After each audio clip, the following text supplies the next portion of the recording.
right, Scott, it looks like we are live streaming right now. So come on up here up front, Scott, and join me for a moment, and we'll hang out before we officially start. So what's going on in Medellin, Colombia right now?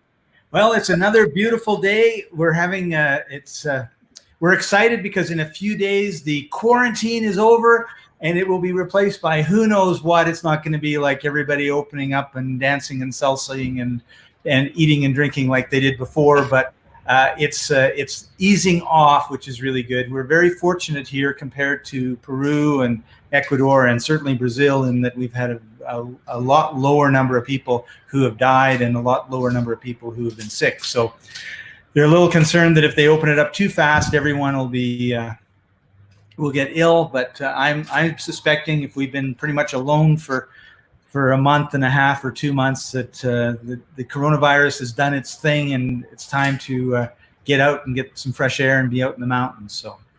Yeah, well, my lands, I've heard you say over the last few weeks that they don't let you go outside for 1 hour a day.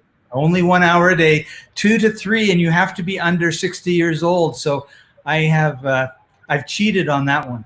But I can only get away with it because I look 25. So I was going to say, well, you definitely look less than 60. That's for sure. I was going to say though, they like do different hours for different. Like if your name ends in a P, like Patton, you got a certain hour you go out, or they just let the whole world out for an hour. Well, isn't that weird, right? The whole world comes out from an hour. Now they pick 2 to 3, which is the hottest time. So most people don't want to go out.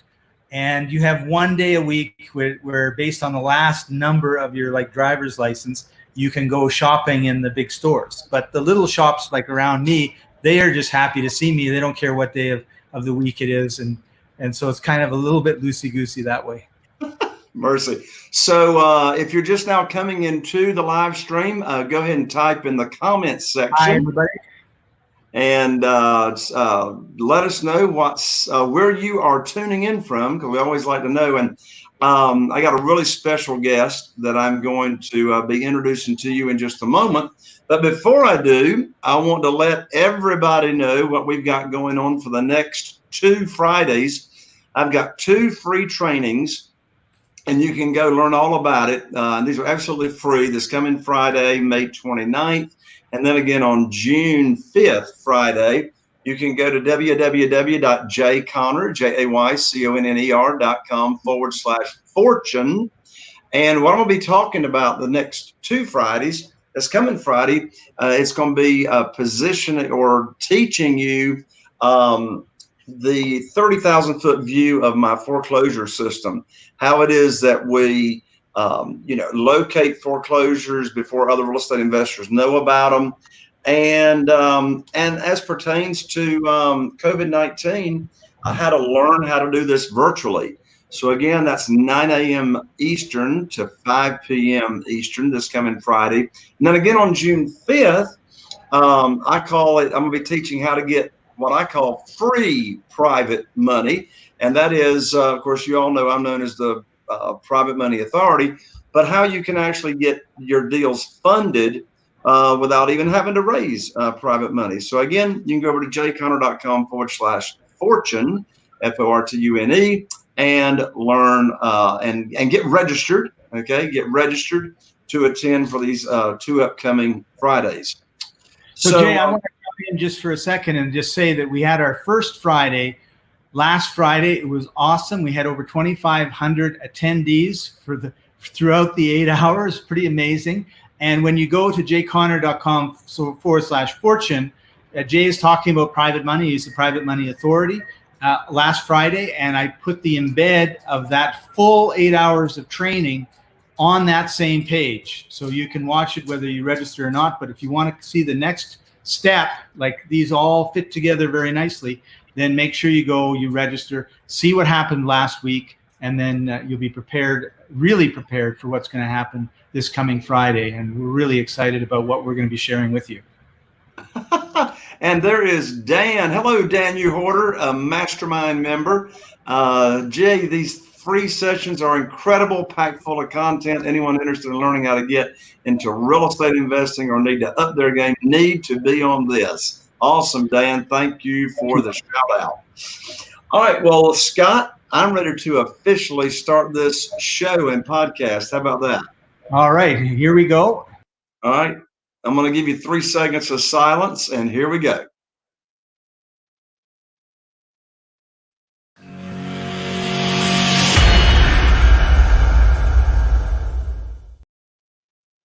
Well, hello, everybody, and welcome to another episode of Real Estate Investing with Jay Conner. I'm your host, Jay Conner, known as the Private Money Authority, and I'm just so glad you're here. So you may be viewing live on the StreamYard right now, or you may be listening to our podcast. It's on iTunes and Google Play, or you may be watching on YouTube or etc. Regardless as to whether you're watching or listening live, or you are listening or watching the replay, we're glad you're here. And we launched my podcast. We launched the show, My Lands. It was June 2018. I can't believe that much time has gone by. But anyway, we have another show today, and I've got a very special guest. We're in a high-end mastermind meeting together, and his name is Jim Sheils. Let me tell you a little bit about Jim, and then we're going to bring him in from the green room. So Jim, he's been a full-time real estate investor all the way back since 1999. So Jim's been doing it longer than me. I went full-time in 2003. And Jim's ventures have done over 1,000 acquisitions and rehabs. That's a lot of properties, folks. So, getting a start in the Bakersfield, California, he left there in 2005, headed over to Northeast Florida. That's where he is now, to follow the long-term growth patterns that were predicted for that area. So, after 2008, and of course, as you'll recall, it was because of 2008 and 2009. That's how I became known as the Private Money Authority. I was cut off from the banks and learned how to get a lot of private money fast. Nonetheless, after 2008, Jim's company did a bulk of foreclosure properties until switching their model to new construction to adapt to the changing market conditions and needs. So, Jim forming a very dynamic building partnership called Jack's Wealth Investments. They now focus on catering to investors in single family and small multi-unit development in Jacksonville, Ocala, Palm Coast, and Atlanta, Georgia as well. Now, the big reason that I've got Jim here on the show today is because he runs a family education company called 18 Summers. And I can't wait to hear the story behind him naming it that. But what this education company does is it specializes in talks, workshops, and retreats for entrepreneur families. Jim also wrote his best-selling book titled The Family Board Meeting that went to #1 in categories of relationships, parenting, and entrepreneurship. So Jim is an expert in training and teaching on how to have balance in your life and in your business. In addition to that, Jim is also an avid surfer. He enjoys traveling with his family, particularly when we come out of COVID-19, the travel will be turned back on. And especially loves traveling with his beautiful wife, Jamie, and their 4 children. So anyway, what an adventurous guy. And Jim's greatest adventure to date was donating a kidney to the greatest guy on this planet from his perspective, and that, of course, was his father. So with that, Jim, welcome to the show. Hey, Jay, good to see you. Good to be here. Great to see you, fellow CG member. Great to have you here on the show, Jim. And so I'm just so excited to have this conversation with you about balance in life, balance in business, and to learn more about your workshops and your retreats that you do. But I gave the folks part of your background, but you started back in 1999. How did you start? What got you into it?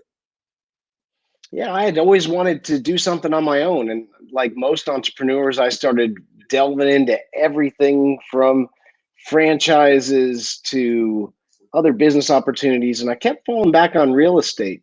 And I liked the tangibility of it. It made sense to me, how to take something and pull the levers to add cash flow, to add equity. That made sense. And so I just slowly started going into real estate investments out in Central California.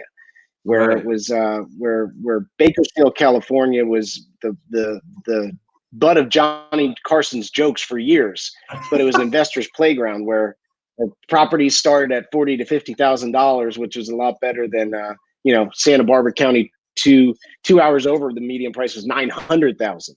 So I'd always had a knack for it. Yeah, it was crazy. So yeah, that's how I got my start. I knew I wanted to do something on my own, and I just started getting training in real estate and pulling the trigger. And I always joke, what's the best real estate class you ever took? And I say 432 North M Street.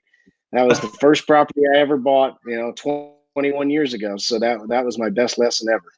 Wow, that's an amazing story. So, in your introduction that I was sharing with folks, you did like over 1,000 acquisitions and rehabs and et cetera. But what was it that caused you to switch over to your new model, and tell everybody more about what your new model is? Yeah, well, I guess I always wore that badge on my shoulder, right? I'm a rehabber. And it's tough to teach the old dog new tricks. And I was the old dog by then. You got used to something. And we did really well coming out of 2008 here, when there was all that bank inventory. We got really good at finding foreclosures and renovating them and putting them in our own portfolio or working with other investors to build theirs. And the problem was, Jay, about 5 years ago, man, those numbers started to change. They were getting bid up. The numbers weren't making sense. You'd have to cut corners if you really want to make the numbers work. And I don't like to cut corners. So my now building partner, who I'd done deals with before, said, we should try some new construction. And that was almost like, wow, what are you saying? That's a terrible word. We're rehabbers. And sure enough, it was the right thing to do, because we weren't able to find old house inventory anymore where the numbers worked. But although new construction, so we basically do build to rent now. We build new construction homes that are designed just for investment property. And we focus on single family duplexes and quads. But what we've been able to find is better inventory. It takes longer. There's more effort to it, Jay, so we had to, learn some new muscles with developing and zoning and longer timeframes. But overall, for ourselves and our clients, it's more predictable, better areas, better properties, better longevity, just a stronger overall investment. So it was a big jump 5 years ago, but I'm really glad, to the point now where I used to have that big rehab badge on my shoulder. I refuse to do rehabs anymore. I just won't do them. I've just completely switched over to the other side. Okay, excellent. Well, let's dive right on into 18 Summers and what that is, how you got the name, and why you started doing it. Yeah, so 18 Summers was a lesson that a mentor of mine taught me. I first started doing family talks when I had written my book, a bunch of years ago. And he said to me, Jim, you're really onto something, because there's so much out there that's available for the entrepreneur to grow their business, but not to keep their family intact. And what I always wanted to see, and I saw this at a young age, I was able to get on stages at a young age at different events because I had some success in real estate. But I saw some people who were highly successful in business and they were completely failing at home. And frankly, Jay, that scared me. I didn't want that to be me. So this was out of my own necessity and need to make sure that I stayed in that success in business and success at home combination. And so my mentor was talking about that, and he said, look, the years are not all created equal. You got 18 summers. He's like, and I looked it up. The stats show 85% of the quality time people, the average person ever gets with their family, their children, occurs by the end of the 18th summer, because then they start to go off and the amount of time frame goes down. And that just gave me a positive motivation. And now when I went into my talks and workshops, that gave the same positive motivation to others. How do we make the most of that time without taking away ambition? Because I'm very ambitious, being an entrepreneur, but I want to have that double success, Jay, success in work and success at home. So 18 Summers became, I believe, the only family education outlet designed specifically for entrepreneur families to make sure that you can have the best of both worlds. I got you. That's fantastic. So, let me let you put on your training hat, on your coaching hat right now, and share with our audience what are some of the strategies that you that you teach and train at your workshops on how to achieve that kind of balance. Sure. Let's go through a couple of principles that I think will stick with people. One of the best compliments I get is what we teach is very stickable. It's easy to understand, easy to buy into, easy to apply and see results. So let's give a couple of those today.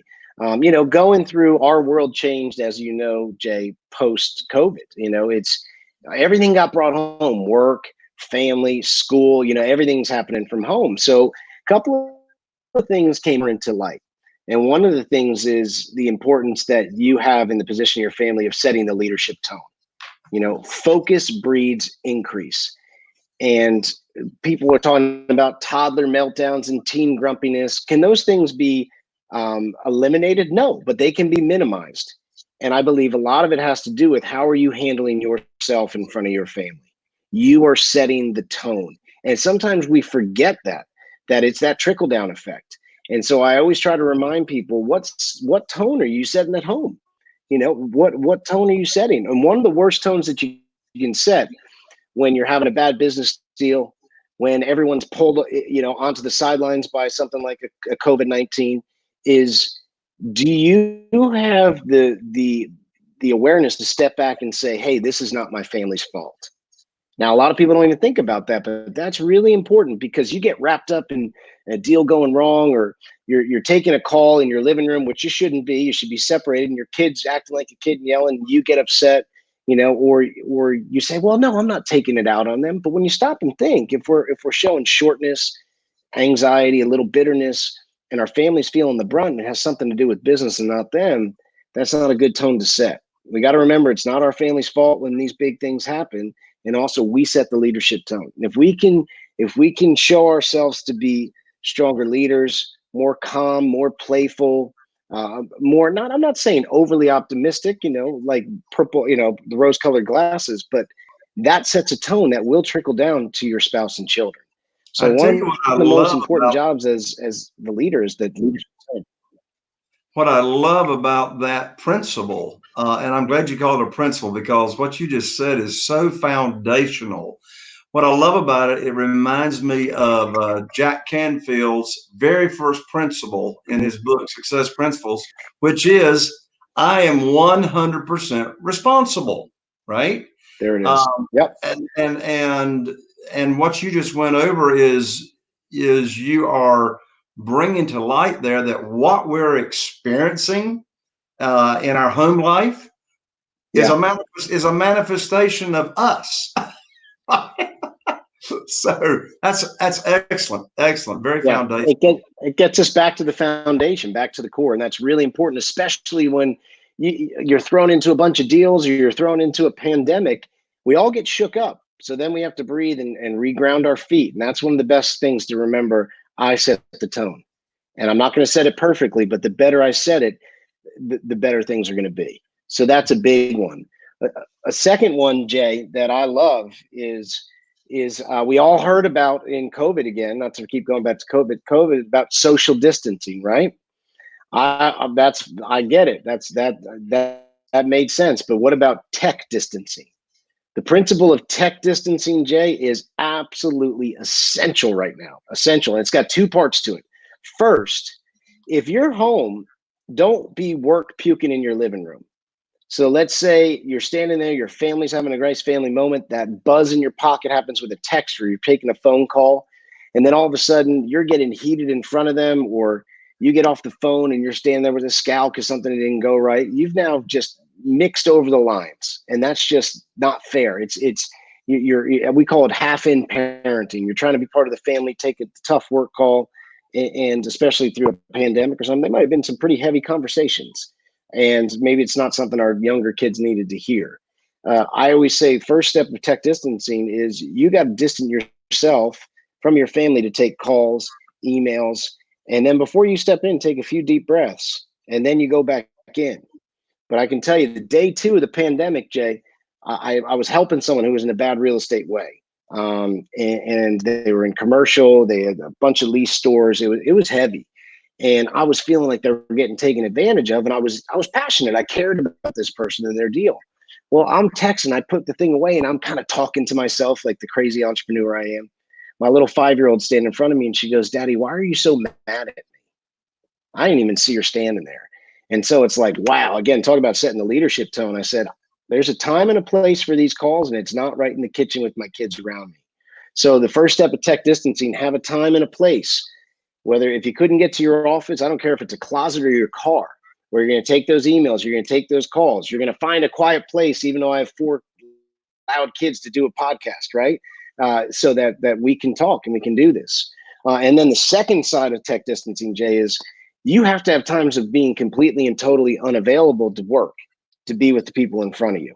If you're always snagging that text or that Facebook thread or that call or email, you'll never truly be present. You'll always be getting pulled out of things. And then you'll be going, geez, we don't really seem that connected. And we've all tried that, where we fake like we're listening to our spouse or one of our children, and they notice. We think maybe they didn't notice that we didn't hear what the hell they said, but it just sets a really bad tone. So you got to have times where you're completely and totally unavailable, shut off. We do a shut off every day at our house, Jay, 5:30 to 7:30. It is a tech fast, tech distancing. There's no phone, no laptop, no TV. Everyone is just, we're not sitting there staring at each other, but all tech is off.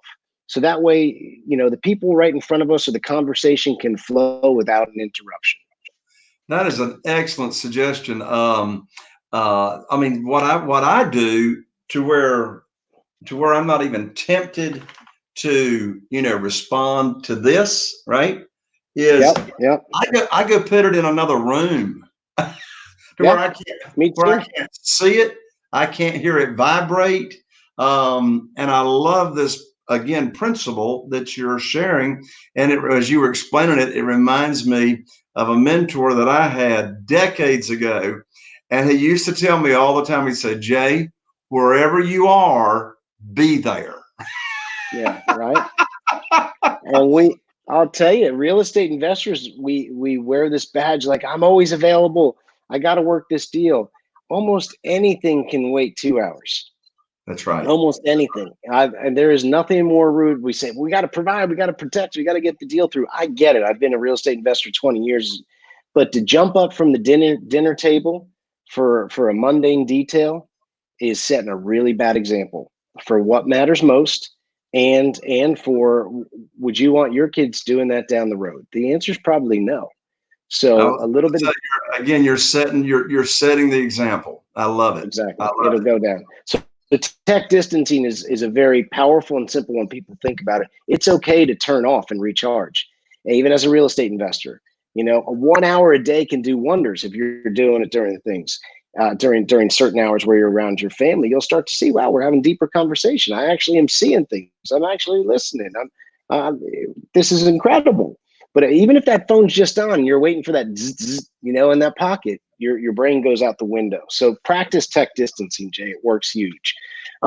Another thing that's really important right now, especially, this is good, especially you being the private money guy. Non-QM money went away. You know what I mean? There's lots of stuff that's changed. I believe certain real estate is going to do phenomenal. Others are going to be challenged.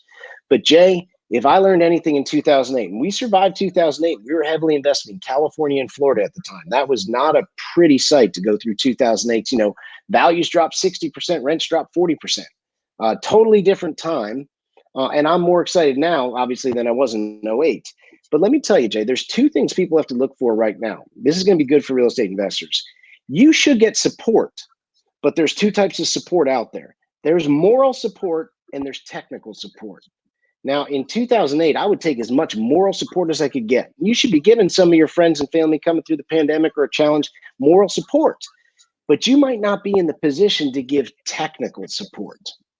And there's a big difference. I remember in 08, people were wanting to help me, through the real estate things. They wanted to give me technical support and they weren't really in the position to do so. Where I'm sure, Jay, you've had the same thing where private money, but there's sometimes you see that out there. It's almost like the baker's trying to teach you how to cut meat. It doesn't go together, right? If you go to the butcher to learn how to cut meat, not the baker. Go to the baker for baking the bread. But there's always that crossover. So I always encourage people to save efficiency and effectiveness, to have more time with your family.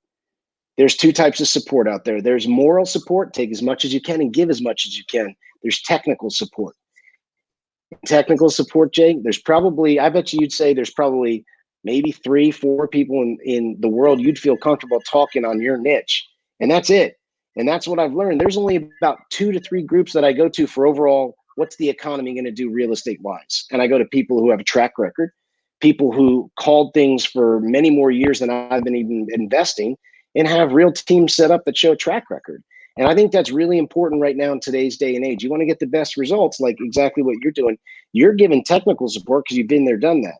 But the problem is sometimes we still go for technical support to people who aren't really in the position to give it, if that makes sense. Yeah.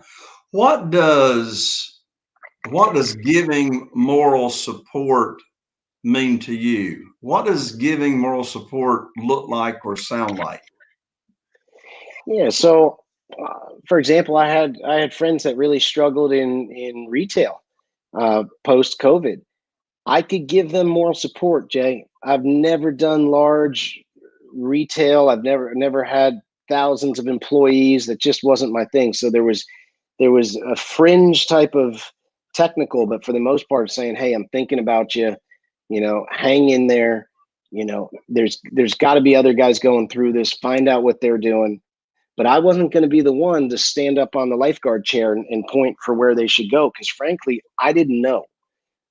So the advice is more to tell them to keep going, to hang in there, call if you need anything. Don't get too down on yourself. Remember, self-worth and net worth got nothing to do with each other. Your family's still going to be there no matter what happens. Your real friends will be there. That's moral support. Technical support is saying, look, here's how you renegotiate, a multi-package lease. Here are the groups that are holding off on inventory control, where you could get your inventory paid down to a third of what they would have charged you. I don't know how to do that. I know it has to, so I'd be faking it, and that wouldn't be right to do to them. Yeah. I believe I agree with everything you just said. And in addition to that, sometimes the best moral support that that we can give people is a sincere listening ear. That's it. Sometimes you don't have to say anything. They just get it off their chest. You release it. I remember I had a lot of releasing conversations in 2008, Jay. And people just listened. And that's sometimes it clears your head just to get it out. And that's really powerful. That's really awesome. Powerful.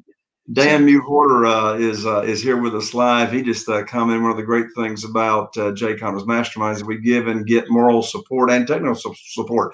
Well, that's so true, and that's a great thing about masterminds. You know, the mastermind that you and I are in, Jim. That's all about giving and receiving the technical support and the moral support. You know, and plus another thing that I've discovered over the years, when it comes to us entrepreneurs, and my experience has been, this relates to men and women. There's just not, the majority of the people walking around don't understand us. Does not understand We're oddballs. Do what? We're oddballs. Exactly. So it's like, like a lot of people don't understand. Now, the people that are listening to this podcast, they get it, because people listening to this show have an entrepreneur spirit, or they're interested in entrepreneurial things. But, we have this thing called, it's hard to turn this real estate off in between our ears, right? And, people accuse us of being workaholics. Well, it's really a challenge not to do what I do, because I don't even view it as work. It's just what we do. But anyway, these are great strategies. Did you have one more strategy you want to share with us, or do you keep it to threes? Yeah, I do keep it to threes, but let me give you a bonus one that's been really powerful for people. And this is like the cheat of cheats. If you want a healthy shortcut, this is one of them. Your spouse, your children. If you want to have a good relationship with each of them, or up the odds of that, you got to have one-on-one time. One-on-one time. This is something I learned in our retreats, because we would do whole family retreats and just retreats with one parent, one child. The potency of one-on-one time like a date with your spouse, a day with your phone off, and just one of your children, let's say you're crazy like me and have four, it puts the magnifying glass on the relationship in a positive way, and it opens up new conversations and attention that, you know, big family gatherings won't. Like I come from an Irish Catholic family, which means I had like 7,000 cousins, you know, and that's great. But those big events are great, but it's the one-on-one time that's had the biggest effect on my marriage and on the relationship with my kids. So I would say, just like you're going to schedule with your biggest investors to find your deals, schedule one-on-one time with your spouse and your children, and you'll be amazed the difference and the depth that you get to just by those deposits of one-on-one time. It works. Wow. I love it. I love it. Well, Jim, I can tell you what, I also know just in our visit here on the show, you've got a servant's heart. I pick up on it, and I appreciate you coming on here and sharing just fantastic information on how people to really take care of themselves, grow their relationships, nurture the relationships that they have. So let's give out your website, Jim, because I know our listeners and audience would really like to continue to connect with you. Yeah, if you're interested in our rent to build to rent model, you just go to jaxwealthinvestments.com, JAX wealthinvestments.com. And if you're wanting a little help on the family side, making sure that your family's successful as your business grows, just go visit us at 18summers.com. That's 18summers.com. That's awesome. Jim, thank you so much. I appreciate you, brother. Thank you, Jay. Good to be here. All right. Okay, everybody, there you have another show. I'm Jay Connor, the Private Money Authority. Everybody stay safe here in the midst of COVID-19 as we come out on the other side. And I'm wishing you all the best. Here's to taking your real estate investing business to the next level. We'll see you on the next show. Bye for now.